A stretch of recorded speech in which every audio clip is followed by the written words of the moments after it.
ನಿಮ್ಮ ಹಳೆಯ ಒಡವೆನ ಅಧಿಕ ಬೆಲೆಗೆ ಮಾರಬೇಕೆ? ಅಟಿಕಾಗೆ ಕಾಲ್ ಮಾಡಿ 8880 ಅಟಿಕಾ ಗೋಲ್ಡ್ ಕಂಪನಿ.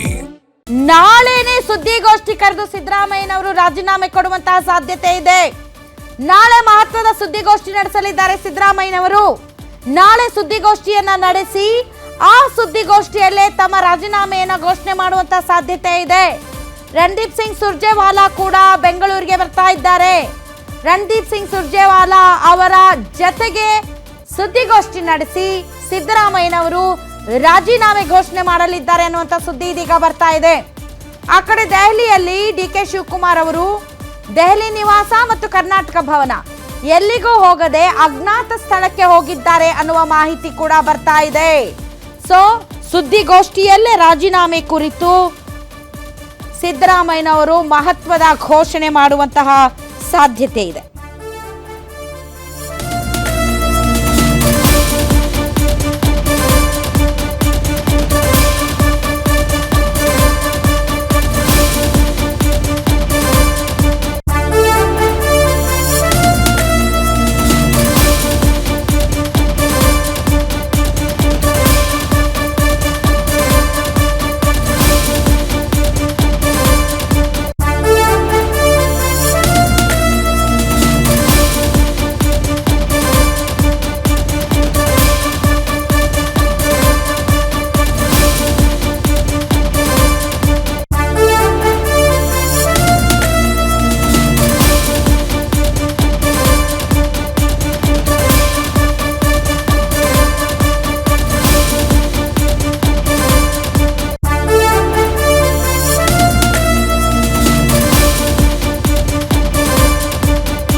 ದೆಹಲಿಗೆ ವಾಪಸ್ ಆಗ್ತಾ ಇದ್ದಾರೆ ಸಿದ್ದರಾಮಯ್ಯನವರು.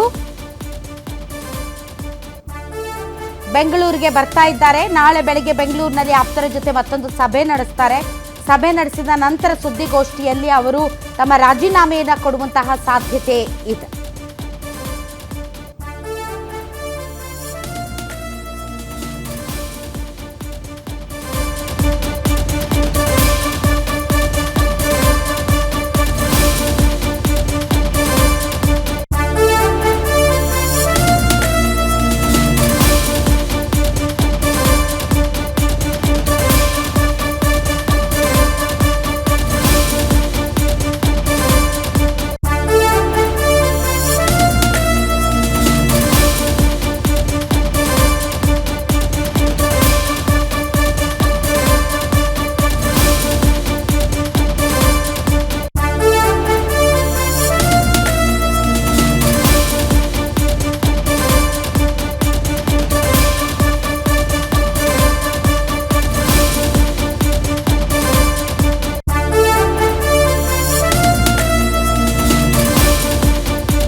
ಡಿ ಕೆ ಶಿವಕುಮಾರ್ ಅವರ ಒಂದು ಹಾದಿಯನ್ನ ಸುಗಮ ಮಾಡಿದ್ದಾರೆ. ಮುಖ್ಯಮಂತ್ರಿ ಸಿದ್ದರಾಮಯ್ಯನವರು ರಾಜೀನಾಮೆಗೆ ಒಪ್ಪಿಕೊಂಡಿದ್ದಾರೆ. ಈ ಮಧ್ಯೆ ಕೆಲ ಷರತ್ತುಗಳನ್ನ ಹೈಕಮಾಂಡ್ ಮುಂದೆ ಇಟ್ಟಿದ್ದಾರೆ.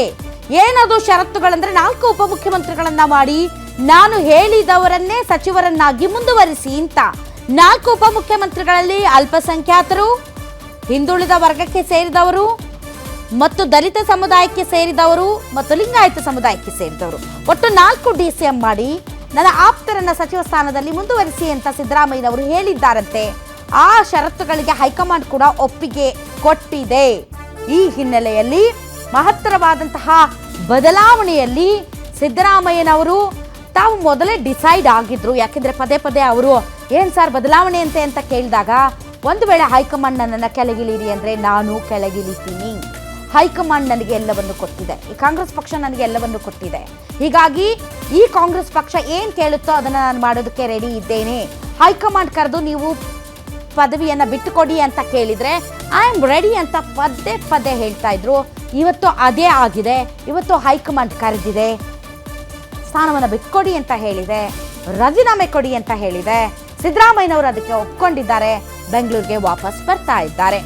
ಈ ಮಧ್ಯೆ ಡಿ ಕೆ ಶಿವಕುಮಾರ್ ಅವರು ಕೂಡ ಅಜ್ಞಾತ ಸ್ಥಳದಲ್ಲಿ ತಮ್ಮ ಬೆಂಬಲಿಗರಿಗೊಂದಿಗೆ ಒಂದು ಚರ್ಚೆಯನ್ನು ನಡೆಸ್ತಾ ಇದ್ದಾರೆ ಅಂತ ಹೇಳಲಾಗ್ತಾ ಇದೆ. ಬಟ್ ಡೆಫಿನೆಟ್ಲಿ ಮುಂದಿನ 48 ಗಂಟೆಗಳಲ್ಲಿ ರಾಜ್ಯ ರಾಜಕಾರಣದಲ್ಲಿ ಮಹತ್ತರವಾದಂತಹ ಬದಲಾವಣೆ ಆಗಲಿದೆ. ಸೊ ಸತೀಶ್ ಮತ್ತು ಮಾರುತಿ ಪಾವಗಡ ನೇರ ಸಂಪರ್ಕದಲ್ಲೇ ಇದ್ದಾರೆ.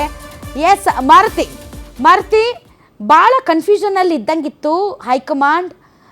ಡಿ ಕೆ ಶಿವಕುಮಾರ್ ಅವ್ರ ಜೊತೆ ಚರ್ಚೆ, ಸಿದ್ದರಾಮಯ್ಯನವ್ರ ಚರ್ಚೆ ಆದಮೇಲೆ ತಾವೇ ಒಂದು ಮೀಟಿಂಗನ್ನು ಮಾಡಿದರು. ಮೀಟಿಂಗನ್ನು ಮಾಡಿದ ಮೇಲೆ ಅಲ್ಲಿ ಪ್ರಿಯಾಂಕಾ ಗಾಂಧಿ ಅವರ ಎಂಟ್ರಿ ಏನಿದೆ ಅದೇ ಇಡೀ ಗೇಮ್ ಚೇಂಜ್ ಮಾಡಿದ್ದು ಅಂತ ಹೇಳಲಾಗ್ತಾ ಇದೆ. ಸೊ ಪ್ರಿಯಾಂಕಾ ಗಾಂಧಿ ಅವರ ಎಂಟ್ರಿ ಹೇಗೆ ಗೇಮ್ ಚೇಂಜ್ ಮಾಡ್ತು ಮತ್ತು ರಾಹುಲ್ ಗಾಂಧಿ ಅವರು ಏನು ಸಿದ್ದರಾಮಯ್ಯನವ್ರ ಪರವಾಗಿ ಬಲವಾಗಿ ಬ್ಯಾಟ್ ಬೀಸ್ತಾ ಇದ್ದವರು ಇದ್ದಕ್ಕಿದ್ದಂತೆ ಬದಲಾಗಿದ್ದು ಹೇಗೆ, ಏನು ಫಾರ್ಮ್ಯುಲಾ ಅದು, ಹೇಗೆ ಅವರು ಮನವೊಲಿಸಿದ್ರು ಪ್ರಿಯಾಂಕಾ ಗಾಂಧಿ ಅಂತ? ಡಿ ಕೆ ಶಿವಕುಮಾರ್ ಅವರ ಪರವಾಗಿ ಮೊದಲಿಂದಲೂ ಕೂಡ ಅವ್ರ ಬಗ್ಗೆ ಸಾಫ್ಟ್ ಕಾರ್ನರ್ ಇದ್ದಿದ್ದು ಪ್ರಿಯಾಂಕಾ ಗಾಂಧಿ ಮತ್ತು ಸೋನಿಯಾ ಗಾಂಧಿ ಇಬ್ಬರಿಗೂ. ಯಾಕಂತ ಹೇಳಿದ್ರೆ ಕಾಂಗ್ರೆಸ್ ಹೈಕಮಾಂಡ್ ಯಾವ್ಯಾವ ಕ್ಷಣದಲ್ಲಿ ಏನೇನು ಟಾಸ್ಕ್ಗಳನ್ನು ಕೊಟ್ಟಿತ್ತು, ಅದು ಬೇರೆ ರಾಜ್ಯಗಳ ಶಾಸಕರನ್ನು ಕರ್ಕೊಂಡು ಬಂದು ಅವರನ್ನು ನೋಡಿಕೊಂಡು ಮತ್ತೆ ರಾಜ್ಯಸಭಾ ಚುನಾವಣೆಗೆ ಕಳಿಸ್ಕೊಟ್ಟಿದ್ದಾಗಿರ್ಬೋದು. ಅದರಲ್ಲಿ ಡಿ ಕೆ ಶಿವಕುಮಾರ್ ಅವ್ರಿಗೆ ಹಲವು ಗಂಡಾಂತರಗಳು ಸಂಕಷ್ಟಗಳು ಬಂದಾಗಲೂ ಕೂಡ ಪಕ್ಷ ನಿಷ್ಠೆಯನ್ನು ಮರೆಯದೇ ಇದ್ದಿದ್ದು. ಜೊತೆಗೆ ಇದೆಲ್ಲವನ್ನು ನೋಡಿದಂತಹ ಸೋನಿಯಾ ಗಾಂಧಿ ಅವರು ಜೈಲಿಗೆ ಹೋಗಿ ಅವ್ರಿಗೊಂದು ಮಾತನ್ನು ಹೇಳಿ ಬಂದಿರು, ನೀವು ಇಷ್ಟೆಲ್ಲ ಕಷ್ಟಗಳನ್ನು ಕಾಂಗ್ರೆಸ್ ಹೈಕಮಾಂಡ್ ಟಾಸ್ಕಿಂದ ನೀವು ಅನುಭವಿಸ್ತಾ ಇದ್ದೀರಾ, ಅಧಿಕಾರಕ್ಕೆ ಬಂದಾಗ ಖಂಡಿತವಾಗಿಯೂ ನೀವು ಮೊದಲನೇ ಸ್ಥಾನದಲ್ಲಿ ಇರ್ತೀರಾ ಅಂತ. ಆದರೆ 2023 ವಿಧಾನಸಭಾ ಚುನಾವಣೆಯಲ್ಲಿ ಕಾಂಗ್ರೆಸ್ ಪಕ್ಷ ಗೆದ್ದಾಗ ನೇರವಾಗಿ ಡಿ ಕೆ ಶಿವಕುಮಾರ್ ಅವರನ್ನು ವಿಧಾನಸೌಧದ 3ನೇ ಕೊಠಡಿಯಲ್ಲಿರುವಂತಹ ಮುಖ್ಯಮಂತ್ರಿ ಸ್ಥಾನದಲ್ಲಿ ಕೂರುವಂಥ ಒಂದು ಪರಿಸ್ಥಿತಿ ಇರಲಿಲ್ಲ. ಲೆಕ್ಕಾಚಾರಗಳು ಬೇರೆ ರೀತಿಯಲ್ಲಿದ್ದವು. ಸಿದ್ದರಾಮಯ್ಯ ಅವರನ್ನು ಬೆಂಬಲಿಸುವಂತಹ ಶಾಸಕರು ಹೆಚ್ಚಾಗಿ ಗೆದ್ದು ಬಂದಿದ್ದರು. ಸಿದ್ದರಾಮಯ್ಯ ಅವರು ಬಲವಾಗಿ ನಾನು ಸೀನಿಯರ್ ಇದ್ದೀನಿ, ನನಗೆ ಅವಕಾಶ ಬೇಕೇ ಬೇಕು, ನನ್ನ ಬಳಿಕ ಡಿ ಕೆ ಶಿವಕುಮಾರ್ ಅವರು ಆಗಲಿ ಅಂತ ಅವತ್ತು ಕಾಂಗ್ರೆಸ್ ಹೈಕಮಾಂಡ್ ಅಂಗಳದಲ್ಲಿ ನಡೆದಂತಹ 3 ದಿನಗಳ ಅಗ್ಗಜಗ್ಗಾಟ, ಏನು ಸೀಟ್ ಶೇರಿಂಗ್ ಅವಧಿ ಶೇರಿಂಗ್ ವಿಚಾರ ಏನಿತ್ತು, ಇದಕ್ಕೆ ಸಂಬಂಧಪಟ್ಟಂತೆ ಸಿದ್ದರಾಮಯ್ಯ ಮತ್ತು ಡಿ ಕೆ ಶಿವಕುಮಾರ್ ನಡುವೆ ಈ ರೀತಿಯಾದಂಥ ಒಂದು ಪೈಪೋಟಿ ಏರ್ಪಟ್ಟಿದ್ದು ನಿಜ. ಅದನ್ನು ನಿಭಾಯಿಸೋದಕ್ಕೆ ರಾಹುಲ್ ಗಾಂಧಿ ಅವರು ಎಂಟ್ರಿ ಆಗಿ, ರಾಹುಲ್ ಗಾಂಧಿ ಅವರು ಮೊದಲು ಸಿದ್ದರಾಮಯ್ಯ ಅವರಾಗಲಿ, ಅದಾದ ಬಳಿಕ ನಿಮಗೆ ಅವಕಾಶ ಸಿಗುತ್ತೆ ಅನ್ನುವಂಥ ಒಂದು ಮಾತನ್ನು ಕೂಡ ಡಿ ಕೆ ಶಿವಕುಮಾರ್ ಅವರು ಹಾಗೂ ಡಿ ಕೆ ಸುರೇಶ್ ಅವರಿಗೆ ಹೇಳಿದ್ದು ಕೂಡ ನಿಜ ಆಗಿತ್ತು. ಹೀಗಾಗಿ ಇದನ್ನು ಪುನಃ ನೆನಪಿಸುವಂಥ ಒಂದು ಕೆಲಸ ಡಿ ಕೆ ಶಿವಕುಮಾರ್ ಅವರಿಂದ ಆಗಿಂದಾಗೆ, ಯಾವಾಗ ಕೇರಳ ರಾಜ್ಯದಿಂದ ಸಂಸದರಾಗಿ ಆಯ್ಕೆಯಾಗಿ ಹೋದರು ಪ್ರಿಯಾಂಕಾ ಗಾಂಧಿ ಅವರು, ಹೆಚ್ಚಾಗಿ ಸೌತ್ ಕಡೆ ಅವರು ಕಾನ್ಸಂಟ್ರೇಟ್ ಮಾಡಿದ್ರು. ಸೌತ್ ರಾಜ್ಯಗಳಿಗೆ ಬರುವಂಥ ಒಂದು ಸಂದರ್ಭದಲ್ಲಿ ಅವರನ್ನು ಭೇಟಿ ಮಾಡೋದಾಗಿರ್ಬೋದು.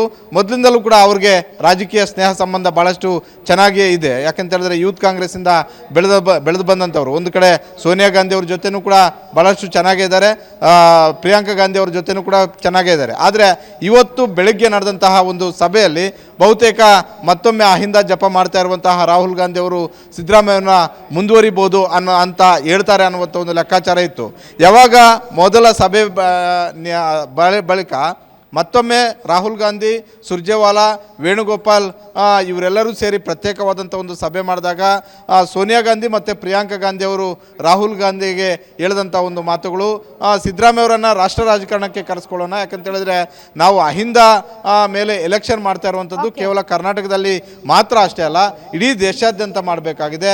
ಇವತ್ತು ಲೋಕಸಭೆಯಲ್ಲಿ ನೀವು ನೇರವಾಗಿ ಮೋದಿ ಮತ್ತು ಅಮಿತ್ ಶಾ, JP ನಡ್ಡಾ ಅವರನ್ನು ಎದುರಿಸ್ತಾ ಇದ್ದೀರಾ. ಅದೇ ರೀತಿಯಲ್ಲಿ ರಾಜ್ಯಸಭೆಯಲ್ಲಿ ಖರ್ಗೆ ಅವರ ಜೊತೆಗೂಡಿ ಸಿದ್ದರಾಮಯ್ಯ ಅವರು ಇದ್ದಿದ್ದೆ ಆದರೆ ಕಾಂಗ್ರೆಸ್ಗೆ ಇನ್ನಷ್ಟು ಬಲ ಬರುತ್ತೆ ಅನ್ನುವಂಥ ಒಂದು ಲೆಕ್ಕಾಚಾರದ ಮಾತುಗಳನ್ನು ಹೇಳಿದ ಬಳಿಕ DK ಶಿವಕುಮಾರ್ ಅವರ ಉಪಸ್ಥಿತಿ ಅನಿವಾರ್ಯ, ಕಾಂಗ್ರೆಸ್ ಪಕ್ಷಕ್ಕೆ ಎಷ್ಟಿದೆ, ಮುಂದಿನ ಚುನಾವಣೆಗೆ ಎಷ್ಟಿದೆ ಅನ್ನುವಂತಹ ಮನವರಿಕೆಯ ಮಾತುಗಳನ್ನು ಹೇಳಿದ ಬಳಿಕ ರಾಹುಲ್ ಗಾಂಧಿ ಅವರು ತಮ್ಮ ನಿಲುವಿನಲ್ಲಿ ಬದಲಾವಣೆ ಮಾಡಿರ್ಬೋದು. ಹೀಗಾಗಿ ಸಿದ್ದರಾಮಯ್ಯ ಅವರನ್ನು ಮನವೊಲಿಸೋದು ಬಹಳಷ್ಟು ಸಮಸ್ಯೆ ಆಗಿರಲಿಲ್ಲ. ಯಾಕಂತ ಹೇಳಿದ್ರೆ ರಾಹುಲ್ ಗಾಂಧಿ ಸಿದ್ದರಾಮಯ್ಯ ಅವರು 8 ವರ್ಷಗಳ ಕಾಲ ಮುಖ್ಯಮಂತ್ರಿ ಆಗಿ ಅಧಿಕಾರವನ್ನು ಅನುಭವಿಸಿದ್ರಿಂದ ಅವ್ರಿಗೂ ಕೂಡ ಸ್ಯಾಟಿಸ್ಫೈಡ್ ಆಗಿದ್ರು.